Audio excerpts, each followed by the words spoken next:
दोस्तों नमस्कार, मेरा नाम प्रशांत है और आप देखना शुरू कर चुके हैं आपका अपना खुद का चैनल खुद रंग। बीते दिनों राहुल गांधी ने उत्तर प्रदेश के रायबरेली में एक बहुत महत्वपूर्ण बयान दिया और वो बयान क्या था आप सबको पता है। राहुल गांधी ने सीधे तौर पर वहां पर एक छात्रों का कार्यक्रम था और वो वहां पर पहुंचे थे, जिसमें उन्होंने सीधे तौर पर कहा कि बहन जी इस वक्त जो है चुनाव ढंग से नहीं लड़ती हैं। इस बयान के बाद बहुजन समाज पार्टी उसके समर्थकों ने जबरदस्त तरीके से राहुल गांधी पर हमला बोला और सीधे तौर पर निशाने पर लिया। दोस्तों उसको लेकर के एक ऐसी खबर सामने आ रही जिसके बाद कांग्रेस पार्टी अब लगातार बैकफुट पर है। आज के इस वीडियो में एक ऐसे पत्रकार का जिक्र करेंगे, एक ऐसे डिबेट का जिक्र करेंगे जिसने सीधे तौर पर कांग्रेस पार्टी और राहुल गांधी की धज्जियां उड़ा दी, पूरी तरीके से एक्सपोज कर दिया। हुआ क्या था इसके बारे में मैं आपको सबसे पहले बताता हूं और उसके बाद मैं उस डिबेट का एक हिस्सा भी आपको सुनवाऊंगा जिससे आपको पता चलेगा कि किस तरीके से राहुल गांधी के उस बयान पर भरी डिबेट में चैनल पर सीधे तौर पर किस तरीके से कांग्रेस पार्टी को लताड़ लगाई गई, कैसे कांग्रेस पार्टी को उसकी हैसियत बताई गई, ये सब कुछ बताऊंगा। लेकिन सबसे पहले हुआ क्या था ये जानिए। राहुल गांधी जब बीते दिनों आए रायबरेली में जो उन्होंने बयान दिया वो सबसे पहले आप सुनिए और उसके बाद वो पूरा वाकया मैं आपको सिलसिलेवार तरीके से बताऊंगा भी और वो वीडियो आपको दिखाऊंगा भी। लेकिन सबसे पहले राहुल गांधी का आप ये बयान सुनिए जरा। बात तो है, ये तो कहना पड़ेगा कि कांशीराम जी ने नींव रखी और बहन जी ने काम किया, ये तो मैं भी मानता हूँ। मगर एक सवाल है, बहन जी आजकल चुनाव ठीक से क्यों नहीं लड़ रहे? ये भी सच है। अब हम चाहते थे कि बहन जी बीजेपी के विरोध में हमारे साथ लड़े, ये बात है। मगर मायावती जी किसी न किसी कारण नहीं लड़ी, तो ये भी मतलब हमें तो काफी दुख लगा, क्योंकि अगर तीनों पार्टियां एक साथ हो जाती तो बीजेपी कभी नहीं जीत सकती।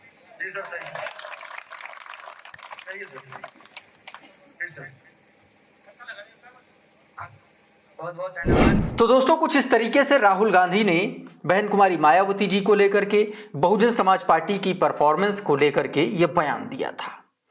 अब दोस्तों इसी को लेकर के भारत समाचार चैनल पर भारत समाचार के जो एडिटर इन चीफ हैं ब्रजेश मिश्रा जी, उन्होंने डिबेट का आयोजन किया। उस डिबेट में बहुजन समाज पार्टी की तरफ से प्रवक्ता को बुलाया गया। हालांकि आप सभी को पता है कि बीएसपी किसी को ऑफिशियल प्रवक्ता नहीं नियुक्त करती है, तो वो अपना जो है कोई दलित चिंतक, कोई किस तरीके से अपने उस डेजिग्नेशन के हिसाब से बैठते हैं। तो बहुजन समाज पार्टी की तरफ से जो बोलने के लिए बैठे थे दोस्तों, राजनीतिक विश्लेषक के तौर पर वो डॉक्टर रमेश खान बैठे थे और साथ में कांग्रेस पार्टी के प्रवक्ता और उत्तर प्रदेश के बड़े नेता सीपी राय बैठे हुए थे। ब्रजेश मिश्रा ने जो सवाल किए, ब्रजेश जी ने जो सवाल किए वो आप सभी को सुनना चाहिए और समझना चाहिए, और उसके बाद कांग्रेस पार्टी के प्रवक्ता की किस तरीके से घिग्गी बन गई इसके बारे में भी आप जानिए, देखिए और सोचिए समझिए। सबसे पहले देखिए ये वीडियो, सुनिए सुनिए। साबित करिए कि मायावती बीजेपी की बी टीम है, वरना आपको आरोप वापस लेने होंगे। सीधे तौर पर ब्रजेश मिश्रा ने कहा कांग्रेस पार्टी के प्रवक्ता से, आपको यह साबित करना पड़ेगा कि मायावती बीजेपी की बी टीम है, वरना आपको आपका यह बयान वापस लेना पड़ेगा। अब आप सुनिए, बसपा की तरफ से जो साथी सुनिए। ये तो बड़े शरीफ आदमी है, उनसे ऐसी भाषा की उम्मीद नहीं जो ये सीपी राय बोल रहे हैं। जैसा शब्द ये सब इतने बड़े लीडर के लिए जो विपक्ष का सिंबल बन गया। जहां तक राहुल गांधी ने बयान दिया, उन्होंने क्या कहा? पूरी बात सीपी राय घुमाते रहे, लेकिन जो सवाल ब्रजेश जी ने किया उसका जवाब सीपी राय ने नहीं दिया। सुनिए। राहुल गांधी ने कहा कि पता नहीं जो बीजेपी का संगठन है उसमें वो क्यों नहीं आती है। ये इसमें भी कोई बुराई नहीं है। आप तय करना सुनिए। चाहते हैं कि मायावती कैसे चुनाव लड़े? सीधे देखिए, ब्रजेश जी, सीधे तौर पर ब्रजेश जी ने सवाल किया, क्या कांग्रेस पार्टी तय करेगी कि बहुजन समाज पार्टी कैसे चुनाव लड़े, मायावती जी कैसे चुनाव लड़े? उस पर एक जवाब नहीं दे पाया। सुनिए जरा, जहां तक ध्यान से सुनिए। मायावती जी का सवाल है, आखिर वो गुजरात में इधर उधर जितने प्रदेशों में जाती है, कहीं 1% वोट मिलता है, कहीं 2%, कहीं 5%, कहीं 6%। अगर कहीं 2-4 सीट जीत भी जाती है तो 4 सीट कांग्रेस से ही ले लेती, मिलकर लड़ लेती, उसके लिए सबका नुकसान करने की क्या जरूरत है? और जहां तक उपदेश देने की बात है, हमको उपदेश देने की कोशिश न करें। जब वो 4 साल की रही होगी, तब दामोदरम साहब आंध्र प्रदेश के मुख्यमंत्री हो गए थे जो दलित थे, भोला पासवान शास्त्री साहब मुख्यमंत्री हो गए थे बिहार के जो दलित थे, सुशील कुमार सत्य ये तो आप मायावती को नीचा दिखाने की सुनिए कोशिश कर सुनिए रहे हैं। किस तरीके से बहन कुमारी मायावती जी को नीचा दिखाने की बात क्यों की जा रही है भरी डिबेट में, और कैसे क्लास लगाई है ब्रजेश मिश्रा ने इनकी, ये भी सुनिए। पहला राउंड है और आपको अनुशासन पता है। अनुशासन। उन्होंने कहा कि अपने गिरिबाज में जाके, तो गिरिबाज में झांक करके मुझको ये पता लगा है कि 5 मुख्यमंत्री कम से कम दलित बहुत पहले कांग्रेस पार्टी बना चुकी है। राष्ट्रपति तो आप सीधे सीधे क्यों नहीं कहते थे कि उत्तर प्रदेश में सुनिए, कम्युनिटी के वोटों पर आपकी नजर है, आपको वोट चाहिए, इसलिए आप ऐसा काम कर रहे हैं? हमको उपदेश न दे। उन्होंने क्या किया वो आप जब सवाल नहीं सुन रहे तो आपको उपदेश कौन देगा? मुकुट पहने, सुनिए सुनिए सवाल ही नहीं सुन रहे भाई। हम उनका सम्मान करते हैं। हाँ। मुझे तो बड़ी उम्मीद थी कि बड़ी लीडर दलितों की है, बड़ा काम करेगी, लेकिन इतनी कहां से चली थी और कहां पहुंच गई। दलित के बेटी से चली थी और दौलत की बेटी क्या बन गई। आपको चिंता है? राहुल गांधी पर राय आक्षेप न साहब, करें अब। क्वेश्चन आंसर शुरू करते हैं। मकसद क्या आपका ये है कि जो बचा हुआ दलित वोट शेयर मायावती के पास है, मेरा मानना है अप्रोक्सीमेटली 9% का वोट शेयर है। मैं ये क्यों ना मानूं कि राहुल गांधी का ये अटैक 9% को कब्जा करने के लिए है। आप ये चाहते हैं कि आपका दलित वोट बैंक आपको वापिस आ जाए, इसलिए आप इस तरह के आरोप लगा के एक स्टैंपिंग कर रहे हैं कि बी टीम है, बी टीम है, बी टीम। हम एक राष्ट्रीय पार्टी है।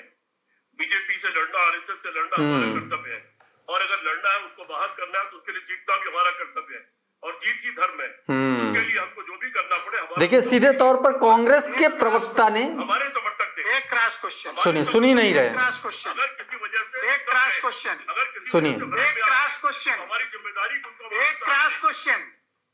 ये दिल्ली में आपने जो किया है आम आदमी पार्टी को हरवाने सुनिए। के लिए, ये किस श्रेणी में आएगा? हाँ, ब्रजेश जी सुन लीजिए, हरियाणा में आम आदमी पार्टी की 6 टिकट पे बात हुई, हमने 6 सुनिए। टिकट दे दी थी। अचानक वो पलट गई, सारी सीटों पर लड़ने लगी, धड़ाधड़ को जमानत मिलने लगी। दिल्ली में हम चाहते थे सुन बिल्कुल लीजिए। लड़े, पर केजरीवाल ने शुरू में ही कह दिया कि हम अकेले लड़ेंगे। आपने समाजवादी पार्टी के साथ मध्य प्रदेश में क्या किया? मध्य प्रदेश आप हार गए। आईना दिखाया जा रहा है लेकिन सुनने के लिए तैयार नहीं है। सवाल नहीं ले रहा हाँ। सर, डेमोक्रेटिक डिबेट करते हैं सर। मध्य प्रदेश में आपने समाजवादी पार्टी के सुनिए। साथ क्या कांड किया? आप मध्य प्रदेश बुरी तरह से हारे। आपने राजस्थान में अपने सहयोगियों से क्या किया? आप बुरी तरह से हारे। आपने हरियाणा में अपने सहयोगी, सर आपने सवाल सुनने का सब्र नहीं। आपने सवाल ही नहीं सुन रहे। हारने के पीछे बहुत सारे कारण आपने सवाल सुनने का सब्र नहीं है सर। सर्वोच्च न्यायालय से आपने चर्चा है। सवाल सुनने का सब्र नहीं है सर। आपको हरियाणा में क्या हाल हुआ? हाँ, आप खुद जहां पर गुनहगार हैं, जहां आप गलती करते हैं, वहां तो आप ठीकरा दूसरों पे डालते हैं, और जहां जीत जाते हैं तो कहते हैं देखो बीजेपी को हरा दिया। ये देखिए, इस तरीके से सीधे तौर पर कांग्रेस पार्टी के प्रवक्ता, जो ऑफिशियल प्रवक्ता हैं, सीनियर लीडर हैं सीपी राय उत्तर प्रदेश के कांग्रेस के, भारी डिबेट में सीधे तौर पर यह एक्सेप्ट करना पड़ा कि मायावती जी पर राहुल गांधी का ये हमला, जो 9.5% वोट बसपा के पास है, सीधे तौर पर उसके लिए है। ये कांग्रेस पार्टी के ऑफिशियल प्रवक्ता ने भरी डिबेट में एक्सेप्ट किया है और ये कहा है कि वो राष्ट्रीय पार्टी है, उनको बीजेपी को हराने के लिए जो करना पड़ेगा वो करेंगे। तो राहुल गांधी का जो बयान बहन जी को लेकर के दिया गया था, वो सीधे तौर पर बसपा के ऊपर, बसपा के वोट शेयर पर सेंध लगाने की एक सोची समझी रणनीति थी। ये बात सीपी राय के इस बयान से साबित हो गई। इस पूरी डिबेट में सीधे तौर पर एंकर बार बार कहते रहे, लेकिन सीपी राय सवाल सुनने के लिए तैयार नहीं थे। अब बात करते हैं कि आखिर कांग्रेस पार्टी इतना बिलबिलाई क्यों है। दोस्तों, जब से दिल्ली के नतीजे आए और जब से हरियाणा में कांग्रेस पार्टी की हार हुई, तब से एक बात साबित हो गई कि कांग्रेस पार्टी जो 2024 में लोकसभा चुनाव के नतीजों के बाद जिस तरीके की जो स्थिति उसकी नजर आ रही थी, उससे कहीं ज्यादा कांग्रेस पार्टी डाउन हो चली है। और उत्तर प्रदेश में अखिलेश यादव को उपचुनाव के बाद और दिल्ली के नतीजों के बाद यह बात पता चल गई है कि कांग्रेस पार्टी जिस मुस्लिम वोट बैंक का उसके साथ होने का दावा करती है, वो दरअसल उसके पास है नहीं। ऐसे में अखिलेश यादव अब अपनी अलग राह पकड़ने के मूड में कम से कम दिखलाई पड़ रहे हैं। और जिस तरीके से अखिलेश यादव भारतीय जनता पार्टी पर, उसके हिंदुत्व के एजेंडे पर हमलावर हैं, और जिस तरीके से बहन जी की इन पूरे मामले में चुप्पी है, उससे एक बात साफ तौर पर साबित हो जाती है कि कांग्रेस पार्टी और अखिलेश यादव के बीच में सब कुछ ठीक ठाक नहीं चल रहा है। तो क्या इसलिए राहुल गांधी ने सीधे तौर पर अपना एक दूसरा हथियार के तौर पर दलित वोटर्स में सेंध लगाने के लिए इस तरीके का बयान दिया? और इस बात की पुष्टि इस डिबेट के छोटे से हिस्से में आपको सीधे तौर पर समझ में आ गया होगा कि कैसे खुलेआम कांग्रेस पार्टी के प्रवक्ता ने भरी डिबेट में इस बात को एक्सेप्ट किया। बहरहाल, आपको इस पूरे मसले पर क्या लगता है, आप हमारे कमेंट बॉक्स में अपनी राय जरूर दीजिएगा। ये वीडियो अगर आपको अच्छा लगा तो इसको लाइक कर दीजिए, इसको शेयर कर दीजिए, और चैनल पर नए आए हैं तो चैनल को सब्सक्राइब कर लीजिए, बेल आइकन जरूर दबा दीजिए, ताकि इसी तरीके के तमाम वीडियोस आपको सबसे पहले मिलते रहें। साथियों, बहुत बहुत शुक्रिया, बहुत बहुत धन्यवाद। आप जुड़े रहिए आपके अपने खुद के चैनल खुद रंग के साथ। नमस्कार।